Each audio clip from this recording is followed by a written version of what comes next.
Nesse momento, eu concedo a palavra ao senhor Rogério Greco, secretário de Justiça e Segurança Pública do Estado de Minas Gerais, pelo prazo de 15 minutos, prorrogáveis por mais 10 minutos. Bom dia, meu querido amigo, deputado Derrite, na pessoa de quem eu cumprimento todas as autoridades que estão participando dessa nossa primeira reunião. É uma reunião importantíssima para nós do direito penal. A gente que vive um momento muito complicado, um momento legislativo muito complicado. A gente também percebe, deputado, que a imprensa, de uma forma geral, ela denigre muito a nossa legislação penal. E se a gente fizer um retrocesso histórico, a gente vai ver que, desde o nosso primeiro código, né, o Código Penal do Império, de 1830, a gente teve uma evolução muito bacana, uma evolução muito interessante. Então, antigamente, quando o Brasil foi descoberto, desde 1500, nós tivemos as chamadas ordenações do reino, as Afonsinas, Manolinas, Filipinas. Em 1830 surge o nosso primeiro código, o Código Criminal do Império Brasileiro. Esse código foi um código sensacional, um código espetacular, um código que recebeu todos os influxos, principalmente do século XVIII, do período iluminista. Em 1889 veio a República. E com ela o nosso primeiro-ministro da Fazenda, nosso querido Rui Barbosa, um orador fantástico, nosso baiano Rui Barbosa. E logo um ano após a inauguração da República surge o nosso primeiro Código Penal republicano, que mudou o nome de Código Criminal para Código Penal Brasileiro. 1932, eu só estou fazendo essa retrospectiva para vocês entenderem, né, o porquê dessa nossa reunião, da necessidade dessas modificações. 1932, a bagunça legislativa era de tal ordem, era de tal grandeza, que um desembargador chamado Vicente Piragibe foi convocado, na verdade, para fazer a chamada consolidação das leis penais, para saber exatamente o que estava e o que não estava em vigor, exatamente como acontece nos dias de hoje. A gente tem discussões aí absurdas, se o artigo foi revogado, se não foi revogado. Nós vivemos um momento aí de inflação legislativa assim, absurdo. Daí a necessidade dessa comissão, daí a necessidade dessa nova reforma do Código Penal.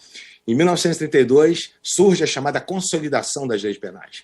Em 1940, eu acho que a gente vive o melhor momento da história do direito penal brasileiro, porque participando dessa comissão de reforma do Código de 1890, que ainda estava em vigor, nós tínhamos ninguém mais, ninguém menos do que o nosso querido e saudoso ministro Nelson Gria. Nelson Gria, na minha opinião, foi o maior penalista que o Brasil já conheceu. Nós tivemos um código fantástico em 1940, um código que serviu de modelo para muitos códigos europeus. Então, é um motivo de muita honra, né, para o brasileiro ter um doutrinador, né, da estirpe, do naipe, né, de um ministro, Nelson Gria.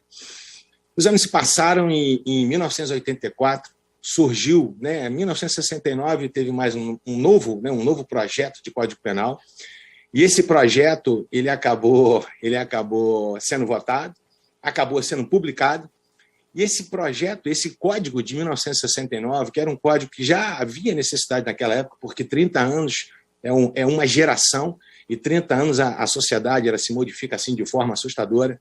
Em 1969, por mais incrível que isso possa parecer, esse código foi publicado e ficou publicado por aproximadamente 10 anos, e depois não entrou em vigor. Você imagina o estrago que esse código fez naquela época, né, de 69 até 1978, quando ele foi revogado sem nunca ter entrado em vigor. Então a gente vai vendo essas coisas acontecendo ao longo dos anos e vai entrando em desespero. Em 1984, uma nova comissão se reúne, e essa comissão tinha por finalidade ainda modificar o Código de 1940, que ainda se mantinha, já que o Código de 1969 não entrou em vigor.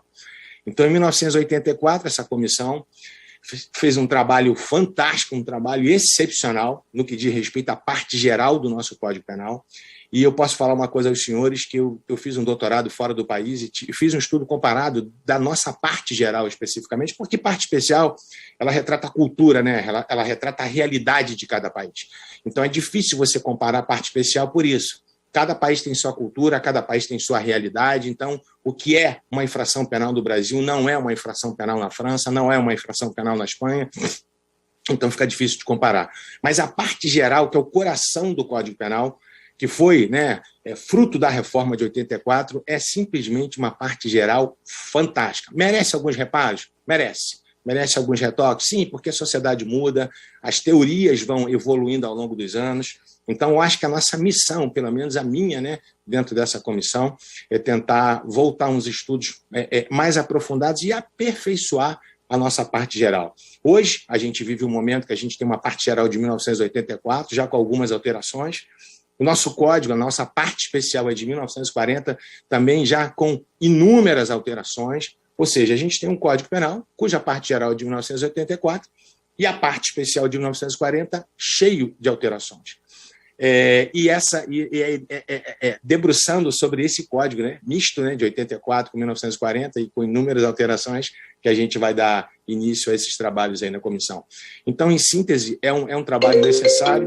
Nós precisamos, na verdade, de uma reforma, mas reformas pontuais, nada que seja extremamente radical. Houve uma intenção de se modificar radicalmente o Código PLS 236, um projeto de lei do Senado, que, me perdoem, é um projeto assim muito, muito, muito, muito ruim.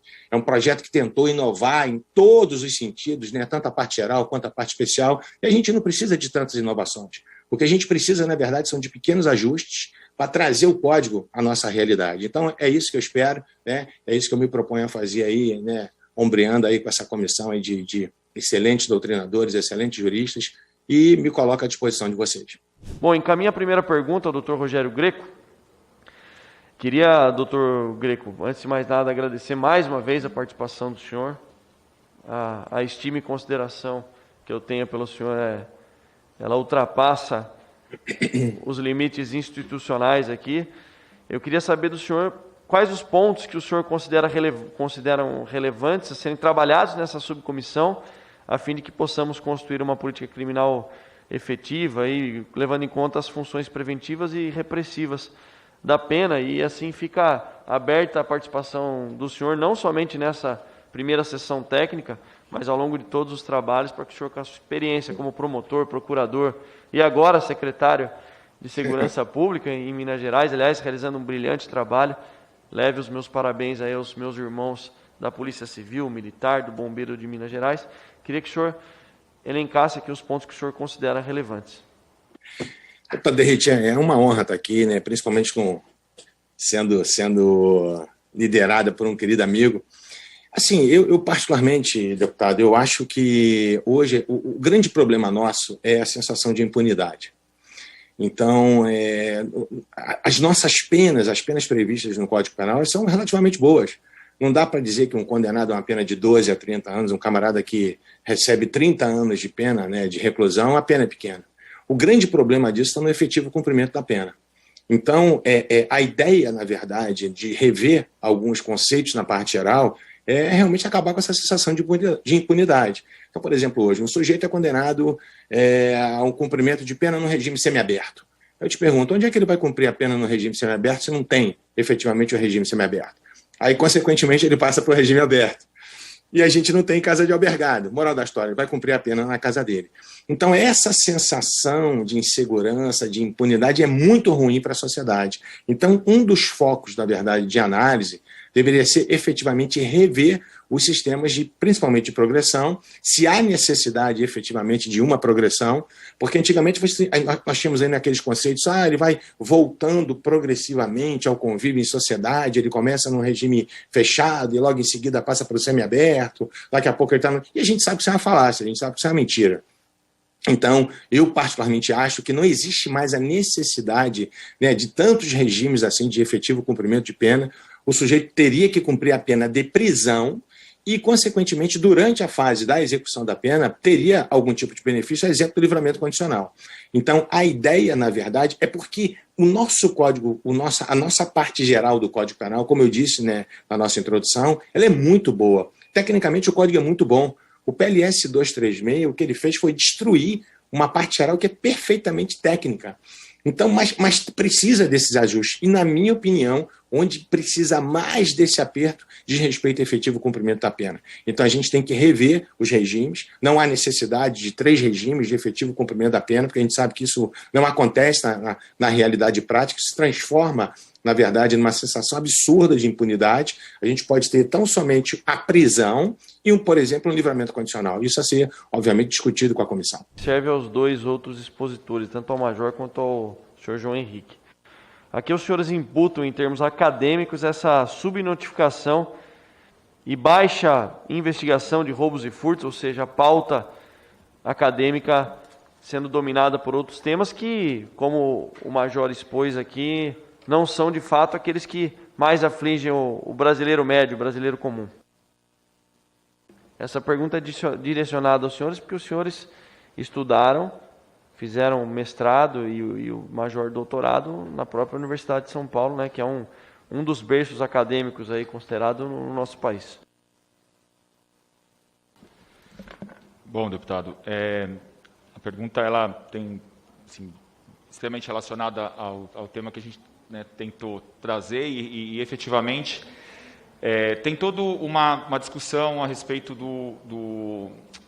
da influência da criminologia crítica dentro da esfera jurídica, das academias, das faculdades de direito aqui no Brasil. Eu me recordo que quando eu estava participando do processo seletivo para o mestrado, ainda com a professora Janaína, tão logo o resultado foi finalizado, né, uma das questões que ela falou, olha, uma dos principais pontos que me levou a selecionar para conceder a vaga para que você fizesse a pesquisa aqui dentro da Universidade de São Paulo, é que eu quero alguém que trate sobre segurança pública, que não tenha o viés aqui dentro do que eu tenho observado, né, de que o problema do crime é só a questão da desigualdade, como se todo pobre fosse ladrão, o que não é verdade.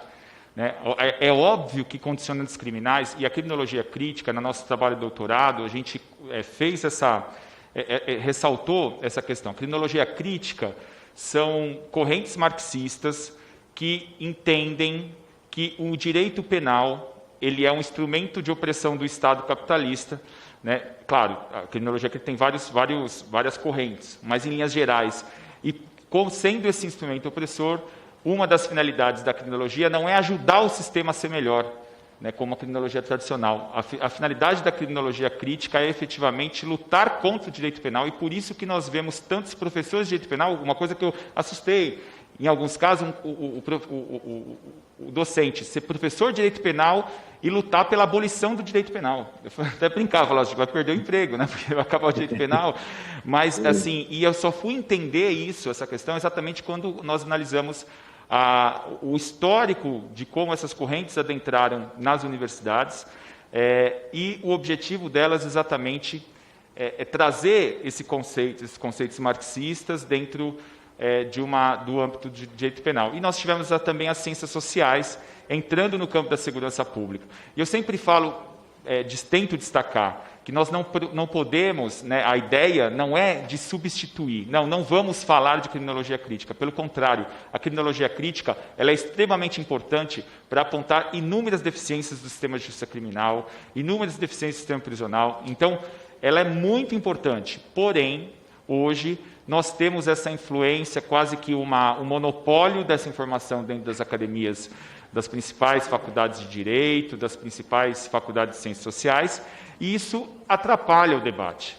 Né? Atrapalha o debate porque nenhuma perspectiva por si vai resolver todos os problemas. Nós precisamos de várias perspectivas para conseguir chegar ao meio termo, conseguir chegar a um denominador comum. Então, é por isso que eu acho que a gente precisa destacar esse problema e se organizar como eles se organizaram em diversos institutos. Né? O livro que eu falei, uma professora que é da Universidade Estadual do Rio de Janeiro, que tem um instituto de criminologia carioca, e eu participo com inúmeros pesquisadores de pesquisas, né? Pesquisadores que são adeptos de linhas mais atreladas à criminologia crítica. Não vejo nenhum problema nisso. A questão é o monopólio. É aquilo que eu falei. Então, a hipótese que eu trabalho, do que eu vivenciei na experiência do mestrado e doutorado, na Universidade de São Paulo, na minha participação nos institutos de pesquisa que nós temos, participei muito do Fórum Brasileiro de Segurança Pública, participo com o pessoal do Instituto Sou da Paz. Eu acho que a gente tem que realmente aprender com todas as perspectivas, mas dessa experiência o que eu vejo é que o debate hoje está enviesado e nós precisamos ouvir mais a sociedade e ver o que aflige a sociedade ao invés de querer trazer a pauta que nós entendemos como mais adequada. Então, basicamente, acho que é isso que a gente precisa. Bem, Deputado Derrite, eu poderia só complementar aquilo que disse o Major Vilardi? Por favor, doutor Geico. 2 minutinhos só, não vou atrapalhar. Que isso que ele está dizendo, isso a gente tem que ter a seguinte noção. Há 40 anos, há 30 anos, quando eu entrei no MP, a sociedade era uma. Nós tínhamos determinados conselhos há 30, 40 anos que hoje não servem para absolutamente nada. Antigamente a gente ouvia da polícia assim, se você for roubado, não reaja. Sabe, isso é um absurdo. Honestamente, isso é um absurdo, porque eu fiz um estudo um pouco aprofundado, né, sobre essas facções criminosas, e por mais incrível que isso possa parecer, essas facções têm seus próprios estatutos. Se você for no Estatuto do Comando Vermelho, por exemplo, lá está dizendo num dos artigos, se você for roubar, de preferência não roube mulheres, idosos, trabalhadores, salvo se necessário. Ele é um criminoso, ele tem que ter o salvo se necessário. Havia até um certo foco há 30, 40 anos. Hoje não.